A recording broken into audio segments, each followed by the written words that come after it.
Shabbat shalom, everyone. I hope you're doing well. This week's Parsha is Tetzaveh, and we are in the desert, and we're getting kind of details about the Mishkan and about the Kohanim, the priests that work in the Mishkan, the portable tabernacle. The majority of this Parsha focuses on the vestments, the clothing that the priests wore. So it's multiple different parts to it. The most famous part is the breastplate that they wore, and it had 12 stones, each of the stones representing one of the tribes of Israel, the 12 sons.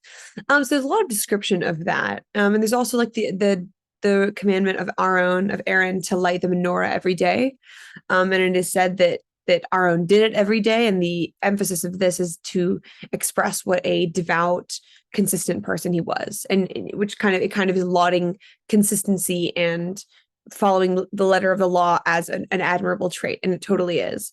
But what I want to focus on is how this week's parsha is connected to the holiday of Purim that's coming up. So the clothing that the priests wear, it's like obviously important because there's a lot in this parsha about it. And it's just so we sort of assume that there's there has to be reasoning for everything.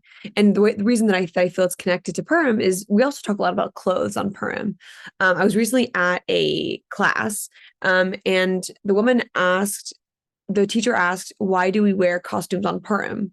And my thought, like, first of all, like, I never have thought about this question. Maybe people know this. I never thought about this question. I assumed it was because Esther was dressed up, pretending to be a non-Jew, hiding her identity, and so we mirror Esther by dressing up and wearing masks and that sort of thing. The other thing I thought was like, oh, maybe the king had lots of fancy parties and we're being special, like the special people of Persia at the time. Apparently, and this is apparently an explanation that other people know too.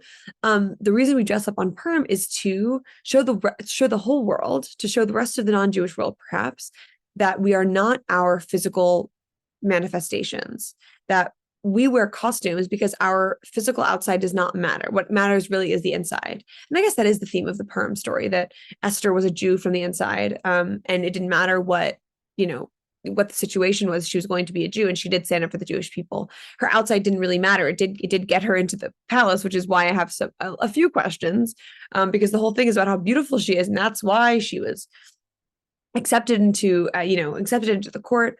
But I liked this explanation of that our physical manifestation of us is not us. And I think that sometimes in the non-Jewish world, or perhaps just the secular world in general, there's a lot of emphasis on what can be seen. And people are always, it's nice to be beautiful on the inside, but it pays more to be beautiful on the outside. And it's kind of an interesting thing to discuss, because in Judaism, we're supposed to not be focused on the outside. And yet we have this whole parsha about the priests and what they should wear. And the priests can't be terribly deformed, or they can't have certain markings on their face. And when we pick, the red heifer for para aduma, the cleansing ritual, it has to be unmarked. And when there's all these things about the physical appearance of things. And so it's kind of this constant balance of recognizing that we are the true us is our neshama, our very, very inside, but that recognizing that the world is a visual place and we have to rise to that occasion sometimes, and humans are humans, and we have to, psychologically match the situation. But I like this idea. So let me know if you knew that was the reason we dressed up on Purim, or if this is just someone's nice explanation, or what you thought the explanation was for dressing up. But yeah, wishing you all a Shabbat Shalom. God willing, I'll see you all next week.